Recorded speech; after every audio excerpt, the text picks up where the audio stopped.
Coming up on this episode, a Warrior second half comeback effort falls short in Phoenix, leaving Golden State with their 7th loss in 8 games and a 7-9 record on the season. All the reaction from the loss, including Chris Paul's ejection, the woes of the starting lineup, and more positives from Golden State's younger players.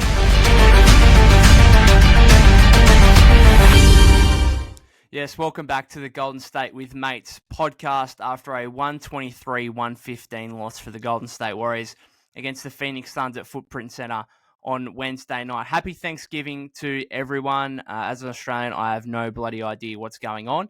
All I know is it's friends, family, and food, and that's something that I can definitely get around if I had the opportunity. So I hope everyone's enjoying their day and their weekend ahead. But unfortunately for Warrior fans, it didn't get off to the greatest start on Wednesday against the Suns. As I said, a very weird and odd game for mine. It felt like Phoenix controlled the entire game from after the opening quarter, where the Warriors had a 31-26 lead after that first 12 minutes. It felt like Phoenix were dominating the game, and yet somehow, some way, the Warriors got within 3 with less than 20 seconds remaining. A very strange game. Felt like it went for an absolute eternity, which it kind of did. I think the game went for nearly 3 hours, and that was just obviously regulation, no overtime. So, very, very strange game. As I said, I thought the Suns were in control throughout the majority. And then Steve basically, I would say, threw in the towel with about 4 minutes left in the third quarter, where he inserted Corey Joseph and Guy Santos, who otherwise wouldn't have played. And at that point, the Suns were up 22 points. All of a sudden, early fourth quarter, they go on a bit of a run. Cut the lead to 10 with still over 10 minutes remaining. A couple of minutes later, Steve brings back Steph Curry, Klay Thompson, Andrew Wiggins. And, well, of course, Phoenix extend it back to 18 at that point.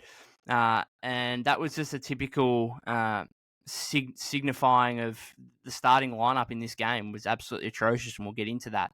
But down 18, he pulled the Steph, Klay, and Wiggs, put the bench back on, second unit, and of course, as I said, they got back to within 3 in the final 20 seconds, which was a huge effort. I think some would call it a bit of a fake comeback. I would understand that to a degree because I never at any stage thought Golden State were going to win. Even they got within 6 with 1:15 to go. Trace Jackson-Davis had a couple of free throws that he missed that would have cut it to 4 with kind of 45 seconds to go, which obviously would have given them more of an opportunity than up or down 3 with 20 seconds to go, because obviously you have to play the foul situation there. And it was kind of appropriate that the Suns were able to seal the game at the free throw line through Kevin Durant and Devin Booker down the stretch, because this was a game that was really classified by characterized by the free throw attempts of the Phoenix Suns. They had 52, of which they made 44. That was the most free throws attempted by a Warrior opponent since 2015. And at the end of the day, if you are going to concede 52 free throw attempts, you're probably not going to win the game more often than not. Of course, a few of those came late in the second quarter with the Chris Paul ejection and then an additional technical foul to Steve Kerr. I don't get this, honestly. I was obviously, it was huge on social media yesterday, once the game had finished, and obviously when it happened late in that second quarter. I read Matt Barnes' tweet, and he was really strong on it. I won't share it because it's a bit of profanity in there, but you can go and look it up. But he was very strong and basically said that, why does Scott Foster have to referee Chris Paul games? Like, why do those two have to share a court? And I am totally with that at this point. Chris kind of shared the history a little bit between him and Scott Foster, and an incident involving his son, and meetings that had to have post that. Didn't go into great detail on what that was, but I think we know enough now, and the beef and the history is to a point where I don't know why those two have to share the court together. If I'm the NBA, just do not schedule Scott Foster to be refereeing Golden State games or whichever team Chris Paul is on. I don't know why it's that hard. It's almost as if they're trying to incite something, and as if it's a major storyline that they want to further. it doesn't make any sense to me. The whole situation, I thought, got out of hand way too quickly. Now, obviously, we don't know what Chris Paul and Scott Foster were exchanging words to. We don't know what was said there, apart from we know after he threw him out, Chris had a couple of words to say in the effects of "You're a bitch," which is, I mean, a lot of Warrior fans, a lot of NBA fans would agree with what was said there. He maybe wasn't wrong. But I'm not going to get into it. All I know is that from what from what was seen, I don't think things got too animated until he threw him out. And there has been a lot of times where NBA players have yelled at referees and really ripped into referees and not got ejected. And I just thought that was a point where it looked like two grown men having a genuine conversation where things were maybe getting a little bit heated, but I don't think that warranted two technical fouls. Again, we don't know what was said from Chris Paul's side, but it's pretty easy to understand that maybe Scott Foster was way more inclined to provide two technical fouls and eject Chris Paul than he would have been for maybe another player. And then you had the whole Steve Kerr come in, he got a technical foul. So all of a sudden, it was that second quarter where the Suns outscore the Warriors 37-16, build a 16-point lead. That was the difference in the game right there.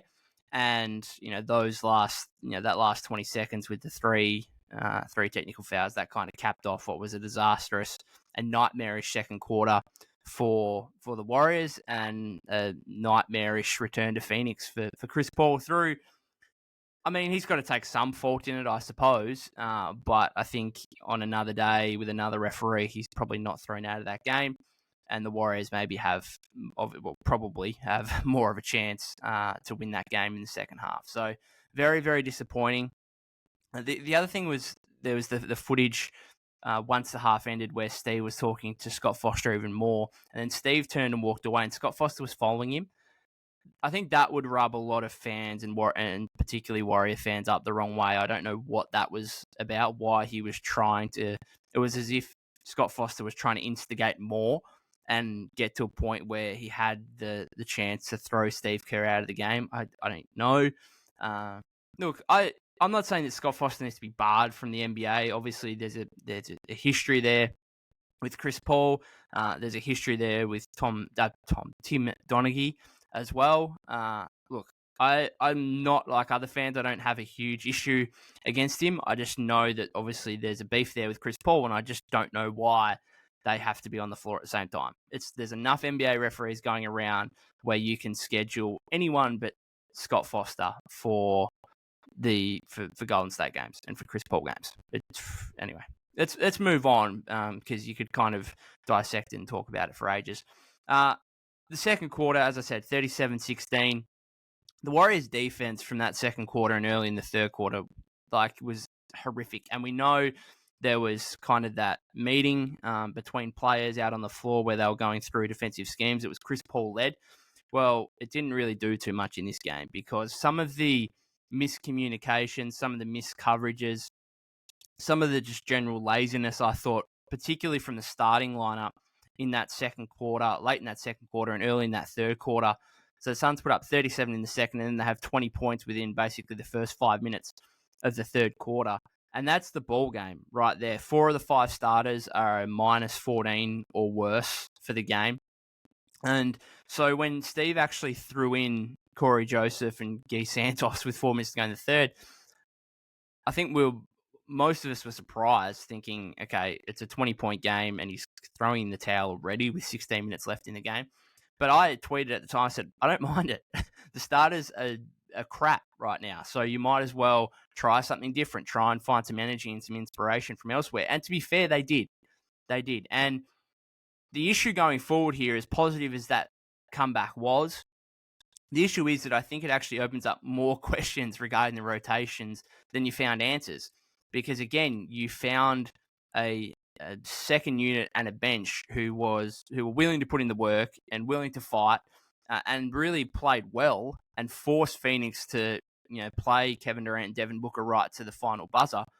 And so what happens moving forward here in terms of the rotation when you've got a starting lineup that flat out sucks, whose net rating is horrific, and you've got a second unit. You've got younger players who are playing well and deserve more minutes. But of course, you've got the push and pull of, well, you've got, 3 future Hall of Famers in Steph Curry, Klay Thompson, Draymond Green. You've got a 2022 All-Star in Andrew Wiggins. You've got those players who have the cachet, I suppose, and the history and the legacy at the franchise. And how do you go about, trying to, get them in a rhythm and get them going while also trying to reward the younger players who are playing well and who deserve more minutes? And I think Steve did a good job on Wednesday night of, continuing with the bench unit and the younger players late in the game, where down 3 with 20 seconds left, Devin Booker makes 2 free throws, you're down 5. Maybe you bring Steph and Klay back in, you try and get a 3 and try and find a way to send that to overtime or win the game, whatever it is. I think he made the right decision not to do that, because ultimately he did for a few minutes early in the fourth quarter, and after the lead was cut to 10, it all of a sudden blew out to 18 with those 2 guys plus Wiggs back on the floor. So I think it was the right decision not to go back to them again late, and you could actually question whether or not he should have gone to them at any point during the fourth quarter. And you know what? If the bench and the younger players could have pulled off a miraculous comeback win there, then that's something they deserve to have a crack at. And unfortunately, the starters were just abysmal in this game, particularly defensively. KD, Book were getting whatever they wanted. Phoenix were getting whatever they wanted as a team. Yusuf Nurkic summed it up at halftime. This really signaled out to me, I suppose, the lack of respect that the Warriors currently have among the league, where Yusuf Nurkic was interviewed at halftime, remembering the Suns had just put up 37 points in the second quarter, and he spoke about the offensive threat the Warriors posed, but also in the same sentence labeled them poor defensively. Now, that is quite incredible for a rival player to basically criticize an opposing team during a game, publicly, in an interview. That's extraordinary, but you know what? He's not wrong. He's not wrong. And I think it just goes to show you the respect levels and where the Warriors sit currently, particularly defensively, among the league right now. So it's no real surprise Draymond Green is out. Gary Payton II is out. But the league is too talented, and teams are too good, players are too good for Draymond to be doing dumb stuff like he did, where he gets suspended for 5 games, because the Warriors no longer have leeway where they can win games easily or comfortably without Draymond Green. They have to fight. I can guarantee you the San Antonio Spurs will come in on Friday night at Chase Center, and it'll probably be a game. The Warriors probably won't win by double digits. And again, that comes down to they've got Victor Wembanyama, they've got Jeremy Sohan. I'm assuming Devin Vassell, I think he's still out. It would be even harder if he was in. Like, they've got some talent there, and every team has that. And not every team has Victor Wembanyama, but every team has a few players that can put up points, who can pose a huge threat offensively. And you cannot have your best defender doing silly stuff where he's on the sidelines, and all of a sudden every single game you go into is a fight. There is no easy game for the Golden State Warriors right now. Like, obviously, they've lost 7 of their last 8 games, 8 of their last 10. Even during, early in the season where they got to 6-2 on the season, what easy games were there? I mean, I suppose you can say the Pelicans game on the road, the second night of back-to-back, which I think was their best win of the season. But aside from that, what was there? Like, they had to fight in Detroit. They had to fight in Houston. They had to fight in Oklahoma City. They had to fight twice against the Kings. Like, this is what the league is at the moment. There is no easy games. And so you just can't afford silly stuff. And I'm not trying to... Well, in fact, I am criticizing Draymond to an extent by saying that, like, him putting himself out for 5 games is a huge detriment to this team. Because as Steve Kerr said before yesterday's loss, like, bottom line is they need him. They need him to win games. And he's not there, and you could easily say that it's probably cost them 1 or 2 wins, and that at the end of the season could be the difference in a very competitive Western Conference. So, I'm going to be interested once Draymond comes back. He's got 1 game left. Obviously, he'll be back against the Kings. Gary Payton II is close to returning. It'll be interesting to see what the rotation is like going forward, because You've got guys on that bench. Corey Joseph was solid yesterday. He was a plus 12 in the game. Trace Jackson-Davis was pretty good. Geese Santos probably didn't look out of place in his 8 minutes, to be honest. It wasn't a disaster. The Warriors won his minutes. I don't think he's any chance of being in the rotation moving forward, but it's just another piece there that you can add into the mix. Brandon Pajemski was very good. We'll get into some of these things from an individual perspective in a second. But Steve's got a tough job because right now his veteran core, his starting lineup are not producing. And he's got younger players, bench players who deserve more minutes, but they're ultimately not going to be the ones that carry the Warriors to any meaningful place. So how do you manage that? And that's the job of a coach at the end of the day. A few of the positives here from a Warrior perspective. So Clay, I've obviously spoken about him at length over the last 2 episodes. I don't need to speak too much about him here, but I thought he was good. He had another season high, 23 points, 6 of 10 from 3 and 2 of 7 from 2, which just goes to show you, I guess again, the shot selection where he's getting some wide open looks from 3 and he's burying them as he has been all season. And once he's forced to put the ball on the floor, everything else is very average. Very average. And there's some like, I'm not necessarily talking about the mid-range stuff where he's pulling up tough mid-range jumpers, but especially around the rim as well. There are a few missed layups yesterday, which just, there's no lift in going to the rim. Like, it's very odd, but there's no kind of electricity or anything. Like, it's all very kind of slow motion when he goes to the rim sometimes, and not in a good way. I don't know. He's a 3-point shooter. He's a catch and shoot threat at this point, and that's fine. That's fine. He goes 6 of 10. He can probably be a 40 to 45% 3-point shooter, and he can probably average 15 to 20, 17, 18, maybe even up to 20 points per game. That's fine. That can get you $20 million. I don't know why we necessarily need to, have all this other stuff included as well in terms of the poor shot selection. So overall, though, Clay, positive game. Second straight game with 20-plus points. Second straight game with a season high. So he's getting back into a groove and a rhythm here. And, Steve's spoken about what they're trying to get him to do in terms of, getting off the ball and just being more so a catch-and-shoot player than anything else. And I think we're seeing some positive signs here. So that is something to look forward to, I suppose, moving forward, is Klay Thompson hopefully being back in a groove here. This is a bit of a positive and a negative, but Dario Saric, so he has 17, 6, and 4 on 6 and 9 shooting 2 of 3 last night. So he's been really, really good recently. But it's an indictment on this team that he might be the 3rd or 4th best player on the team. Imagine saying that at the start of the season, that a guy that you sign in free on a minimum contract might be the 3rd or 4th best player on the team. Now, what Dario is providing is huge value, and that is great. That is fantastic.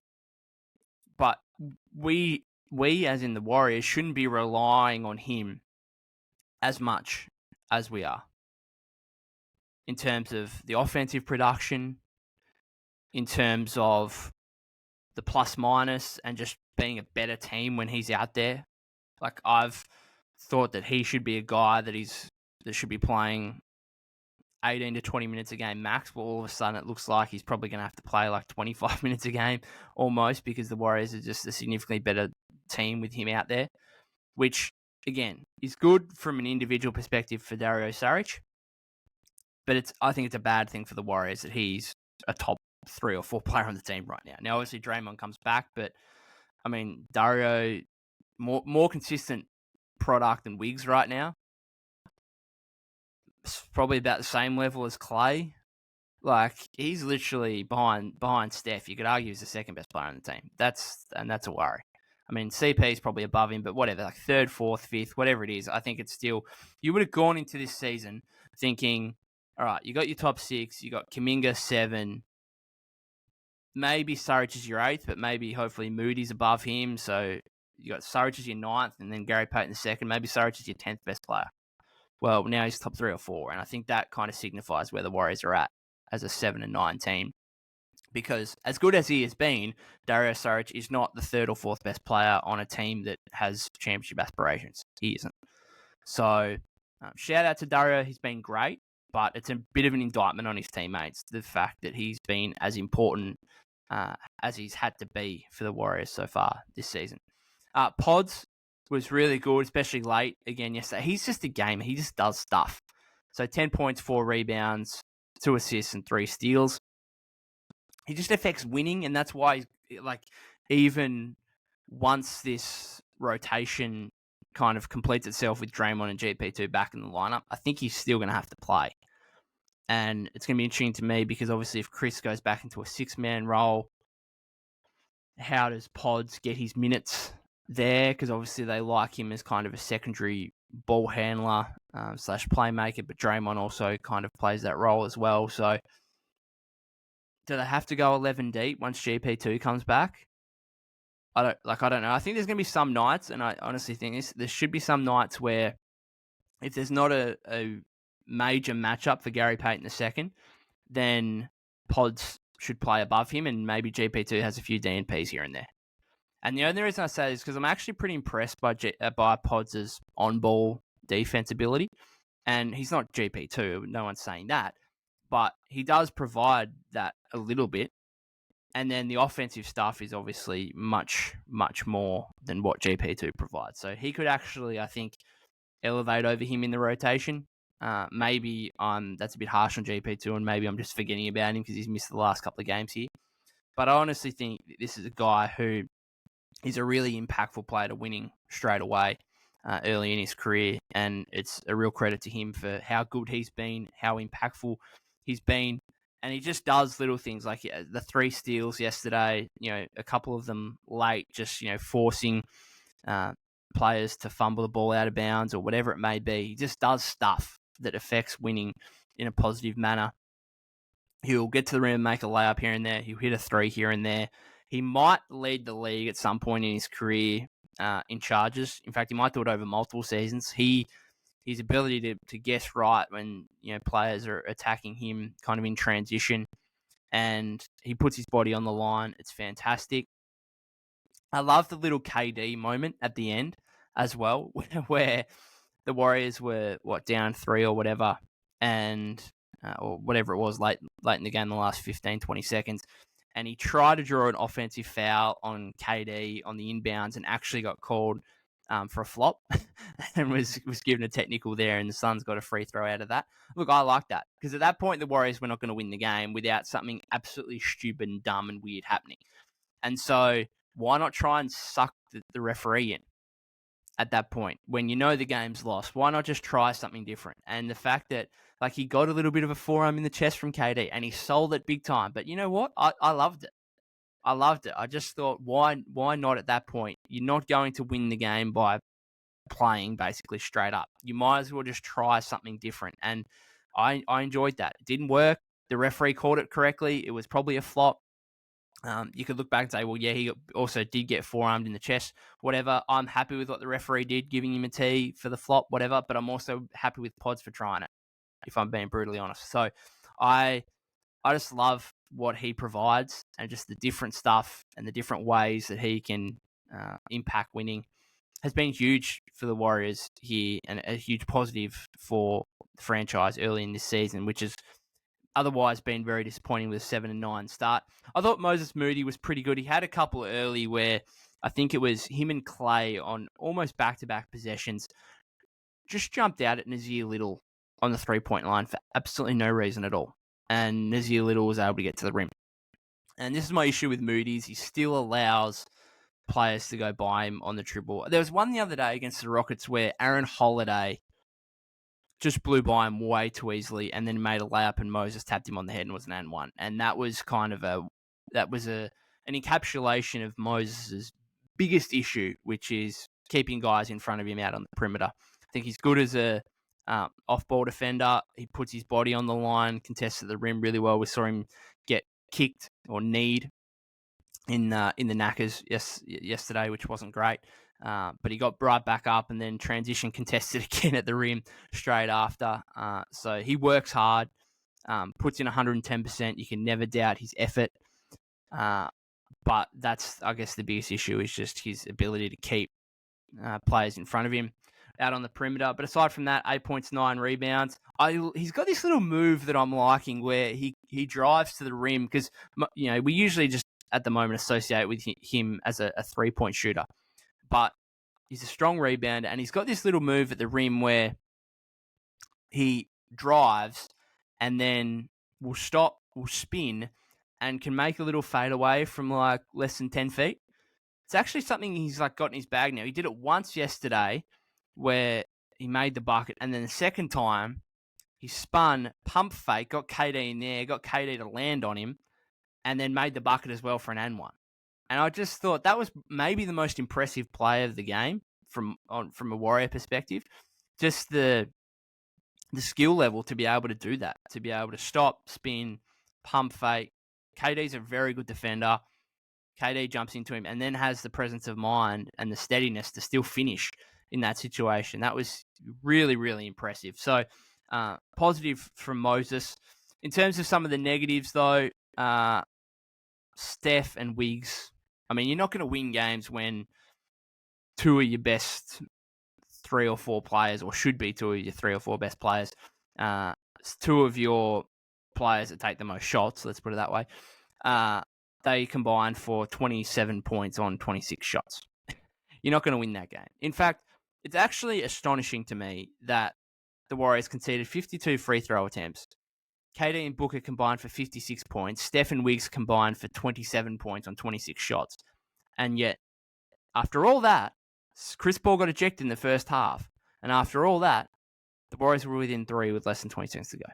It's quite astonishing. That's why I say it's such a weird, random, odd game. It's because all those things happen, and yet the Warriors still had a faint chance in the last 20 seconds. Didn't make any sense. So that to me, like Steph, wasn't a good game for him. He's allowed that. He's been great so far this season. But the issue is there's no one else that's going to, that's standing up and saying, you know what, Steph's having a quiet game. I'm going to stand up, have 30, and lead the team to a victory. And that's the issue is the Warriors need Steph to be very, very good at a very, very high level every single game to just be in the game, let alone win it. And when he's not, then it's almost a guaranteed L. Again, 16 points on 15 shots. The Warriors aren't going to win a game with their best player doing that. And again, it's nothing against Steph. It's actually probably against the roster and his teammates, the fact that no one else is able to stand up. Clay did a little bit. 23 is fine, yep. But he's, at this point of his career, I don't think Clay's going to be the one that puts his hand up and says, yeah, I'm going to have 30 and I'm going to lead the Warriors to a win. Happy to be proven wrong. It'll probably happen a couple of times this season, but overall, in the grand scheme of things, the Warriors simply cannot afford Steph to be that bad. And again, that's against his teammates and the roster, not necessarily a Steph thing, because he's allowed to have bad games. His streak of 4 made 3-pointers through every game this season ended. He was 1 of 8 from 3-point range. Just didn't have it at all. 6 assists is fine. It's just not a good Steph game. And Wiggs, that first half from Wiggins, he's been bad this season. We know that.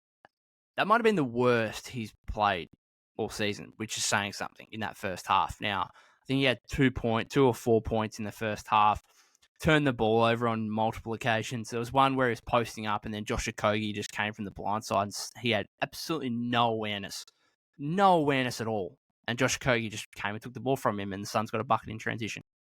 Like, that was kind of typical, I think, of Andrew Wiggins' struggles right now, where he just, I don't know, it's like his mind's not on the job sometimes. Like, I still think athletically, physically, he's fine. I mean, he's in the prime of his career, though. I don't think there's any issues there. I mean, early in the season, I thought there might have been some, obviously coming off that rib injury in the postseason, the fact that he played so little last season. I think he looks fine physically and athletically. Just sometimes mentally, it's, yeah, again, the lack of awareness on that play was a little bit disappointing. But anyway, Kuminga had 7 points. Didn't really, I thought him starting in the second half with CP3 after the ejection, I thought that was a big opportunity for him to be able to show something and to be able to play to a level that would allow Steve Kerr to put him out there for 22 to 25 minutes a game. He didn't, unfortunately. He's shooting 43% on the season. He's shooting 18.2% from 3-point range. The defense comes and goes. There's fouling issues. So in the grand scheme of things, unfortunately, Kuminga hasn't necessarily taken the step that we think he would. He's averaging a career high points per game at over 11 per game. That's fine. That's good to a degree. He can still be a scoring threat. But unfortunately, right now, he's not a guy that's demanding 25 plus minutes a game, which is what I thought and what I hoped to have seen, going back to preseason where he averaged the second most points in the league and looked like he was really going to break out. I think he's definitely a better player than he was last season. There's still growth and development there, but maybe not to the level that we've expected. So the Warriors have got some work to do. They're in a really tough spot, 7-9. Would have been great to have won that game yesterday, to be 8-8, go into a game with the Spurs where you're going to be heavy favourites and then hopefully get above a 500 record. Now you're back at a situation where, everything right now feels like a must-win game, because the further, you creep under 500, then it's going to be incredibly tough in this Western Conference where every team is good and every team will challenge you. And it's hard for me to sit here right now and say the Warriors are going to blow out the Spurs tomorrow night, even though the Spurs have had their issues over the last few games. They've been in really bad form. So they are going to probably be dangerous with their just sheer length and size. So it's going to be interesting to see how the Warriors can kind of combat that, because we know the Spurs beat them in the last game of preseason. Whatever, I take into preseason a little bit more than what others do. And I do think that Golden State might have their issues with the lack of size as opposed to the Spurs. Other than that, guys, thank you very much for listening. If you've made it through this far, you can follow me at POK252, POK252 on Twitter. Please subscribe to the YouTube channel already. If you haven't already, you can follow on Apple Podcasts and Spotify as well. I don't think I'll be able to do a podcast after the Spurs game. So it'll probably be one early next week, probably after the Kings game, where Draymond will return. Hopefully GP2's back by that point. As I said, the Warriors in some trouble here, so they need to try and get a winning streak going. Otherwise, as I said at the start, enjoy Thanksgiving, whatever that may mean for you, and I'll see you on the next episode.